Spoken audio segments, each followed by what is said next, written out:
The wind howled through the tall pines as Daniel Mitchell stood in the doorway of his mountain cabin, watching the newest mail-order bride climb into the wagon that would take her back down to civilization. He did not call after her. He did not ask her to stay. He simply stood there with a tired heaviness in his eyes as the seventh woman left him without a goodbye. 7 brides, 7 disappointments. 7 long weeks of trying to make someone stay in a world most people feared. The wagon rolled away, its wheels groaning against frozen ground. When it disappeared behind the bend, Daniel closed the heavy door and leaned his back against it. His rough palms slid over his face as he pushed his dark hair away. At 32, he had carved a life from these Colorado mountains with his own hands. He trapped, hunted, built, repaired, and survived. But the one thing he could not seem to build was a family.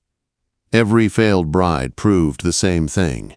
No woman wanted this life. No woman wanted him.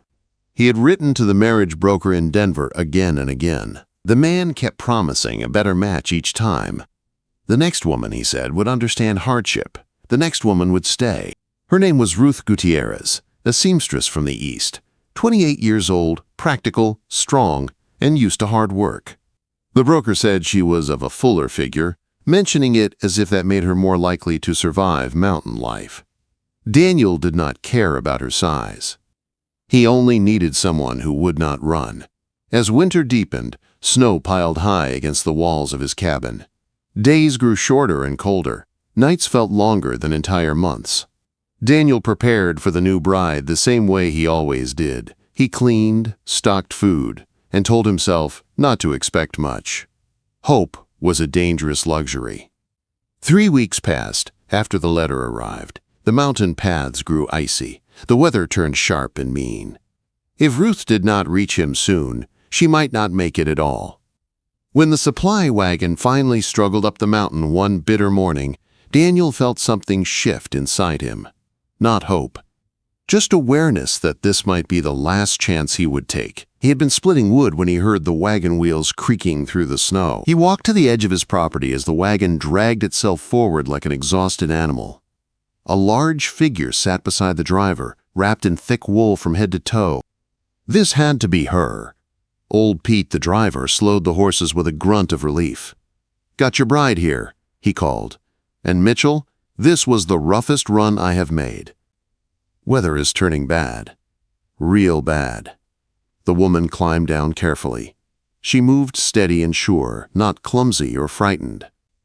When she turned toward Daniel, he saw dark, thoughtful eyes studying him, not with fear, but with calm understanding.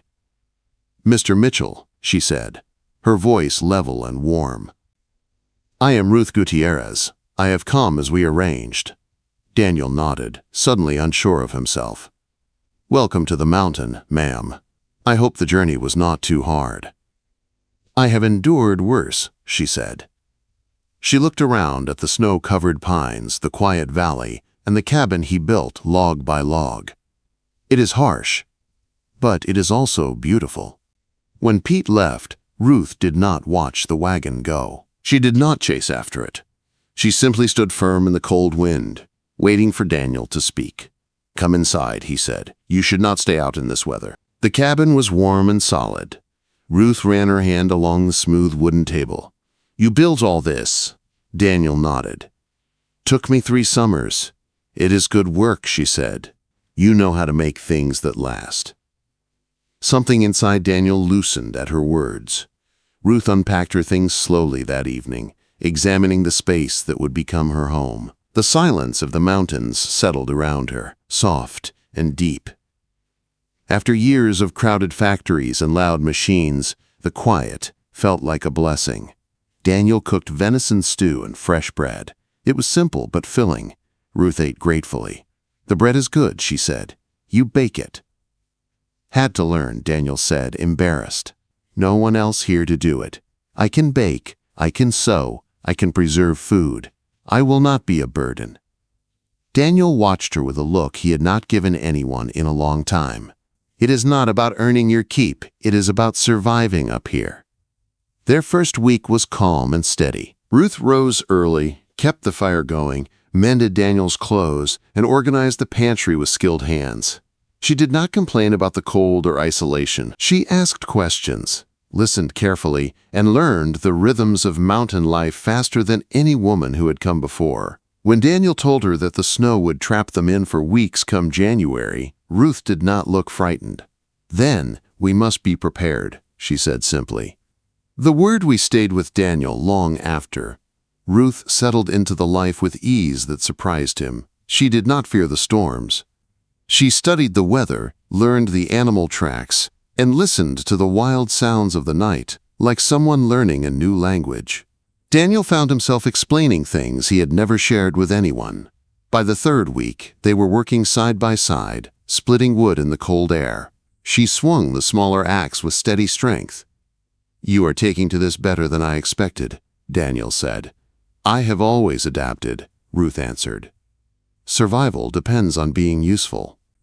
Daniel realized he respected her, and for the first time in years, he felt the quiet shift inside the cabin. Not the lonely quiet, a different kind. A gentle one, the kind that grows when two people fit the same world.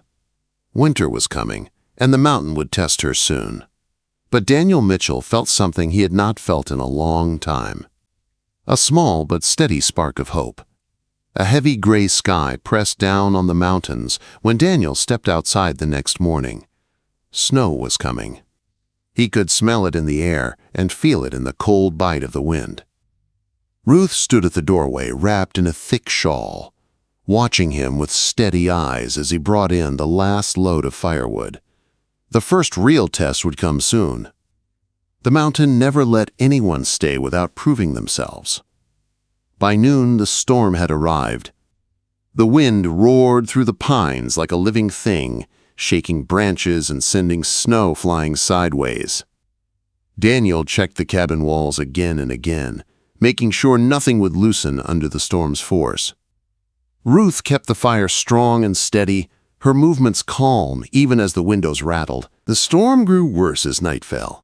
Snow piled against the cabin windows until the world outside disappeared in a swirling white wall. Daniel moved restlessly, pacing from one corner of the room to the other. Ruth watched him sew a leather strap with tense hands. "You are worried," she said simply. He stopped pacing. Surprised she saw through him so easily.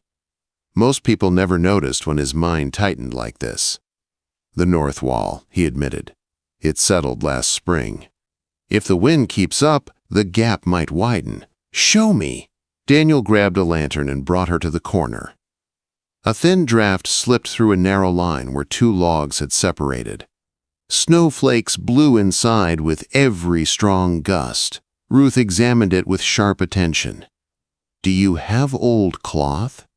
He brought her strips of worn linen from a storage trunk, and together they pushed the cloth into the gap, packing it tightly. Her hands moved quickly and skillfully. Daniel realized her smaller fingers could reach places his could not. When they finished, Ruth stepped back. "That will hold for now." Daniel nodded, strangely grateful. He had been alone so long that sharing a problem felt unfamiliar, almost dangerous. Yet with Ruth beside him, it felt easier. "Thank you," he said. Ruth studied him quietly. "Is this why you wanted a wife?" "To have help." "Part of it," he admitted, "but not the biggest part." "Then what is the biggest part?" Daniel hesitated. The storm screamed outside, shaking the walls. He stared into the dark window where snow flashed past like white fire. "The quiet," he said finally. "It gets so quiet up here that you forget what your own voice sounds like. You start wondering if you are still a man or just another part of the mountain." Ruth nodded as if she understood every word. "In the city," she said, "you are surrounded by people and still invisible. That noise is worse. This quiet has space in it. Space for thought. Space for two people to learn each other." Daniel looked at her. Ruth did not speak often, but when she did, her words felt solid as carved wood. The storm lasted 3 days. Ruth never complained. She cooked meals that stretched their supplies. She mended Daniel's heavy winter coat. She moved around the cabin with calm purpose that kept fear at bay. By the time the storm broke, Daniel realized something important. She had not cracked. She had not panicked. She had not once spoken of leaving. When the sun returned, the world outside was buried in white. Snow rose nearly to the windows. The trees sparkled like they held diamonds instead of ice. Ruth stood in the doorway wrapped in her shawl. Her breath rose in white clouds as she looked at the glowing valley. "My God," she whispered, "it is beautiful." Daniel looked at her instead of the mountains. Snow glittered in her dark hair. Her face, usually calm and guarded, was open with wonder. "Yes," he said softly, "it is." Days passed. They slipped into a rhythm Daniel had never known with anyone. Ruth woke early and tended the fire. Daniel checked traps.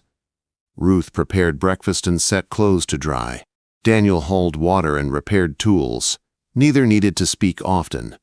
They worked beside each other as if the mountain had shaped them for the same life. One cold evening, Ruth sat by the fire sewing while Daniel worked on a broken trap. Her voice was quiet when she spoke. "I was married once." Daniel froze. "He died," she continued. "Consumption. We were married 6 months. I learned then that love is not enough. You need trust, purpose, partnership." Daniel stared into the flames. "Is that why you answered my advertisement?" Ruth nodded. "You wrote honestly. No promises of easy days. No lies. Just truth. I respected that." Daniel swallowed. "And what have you learned here?" Ruth looked up at him. "That we work well together. That we do not irritate each other. That you keep your word. And that you are the kind of man I can build a life with." The words settled in Daniel's chest like something warm and steady. Winter deepened. Temperatures fell low enough that water froze solid within minutes. Daniel spent longer hours on the trap lines. Ruth tended the cabin with calm skill. Some nights he returned after dark to find Stu waiting on the fire and his gear drying beside it. One evening he said, "You do not need to wait up for me." "I know," she answered, "but I worry when you are gone too long." Daniel stopped in the middle of the room. No woman had ever said that to him without fear in her voice. The next morning he taught Ruth to read the weather, to recognize animal tracks, to handle the rifle. "We are partners," he said. "You need to know how to survive if something happens to me." Ruth practiced until she hit every target. She focused hard. Her hands did not tremble. Daniel watched her with growing respect. Then one morning she set down the rifle and faced him with quiet strength. "Daniel, are you satisfied with our arrangement?" He blinked. "What do you mean?" "We live as business partners, sharing work but not life. Is that what you want? Or were you hoping for more?" Daniel felt heat rise in his face. He looked at the snow-covered ground, at his boots, anywhere but her eyes. "I want more," he said finally, "but I have learned not to expect what I cannot earn." Ruth smiled, warm and gentle. "Then tell me this. What are you willing to do to earn a real marriage?" "Whatever it takes," Daniel said without hesitation. Ruth stepped closer. "Then we understand each other." Daniel felt the mountain wind pause, felt the world shift quietly around them. Ruth Gutierrez had not come for fantasy. She had come for truth, and truth was something Daniel had in abundance. Their real marriage was beginning. Spring crept slowly into the mountains, melting the deep winter snow and revealing the land beneath bit by bit. For the first time in months, Daniel and Ruth could walk outside without fighting through waist-high drifts. The air still held a sharp bite, but the sun felt warmer on their faces. By now, their partnership was steady, natural, and sure. They worked side by side each day, moving with a rhythm that came from months of surviving together. But with the snow melting and the future stretching open before them, something deeper began to grow between them. One morning, Ruth walked the edge of the cabin foundation with her hands on her hips, studying it the way she studied everything. "We should add another room," she said. Daniel looked up from the woodpile. Another room. Yes, a place for sewing and your woodworking. And maybe someday a nursery. Daniel froze. The word nursery hung in the mountain air like a warm flame. He had dreamed of a family, but stopped believing it would ever happen for him. "You want children?" he asked. Ruth nodded, her dark eyes steady. "I want a real family. A home built on honesty and work and respect. Do you want that too?" Daniel felt the truth rise from the deepest place inside him. More than anything, that settled it. They began the project that afternoon. Daniel cut timber, while Ruth helped measure and plan. She held boards steady, hauled smaller logs, mixed chinking, and offered clever ideas that made the work easier. Daniel found himself smiling more than he had in years. When the first supply wagon of the season arrived, old Pete climbed down and stared at the construction with wide eyes. "Well, I will be. Looks like you two are settling in for good," he said. "About time someone stayed on this mountain with you, Mitchell." Daniel rested a hand on Ruth's shoulder. "She's not going anywhere."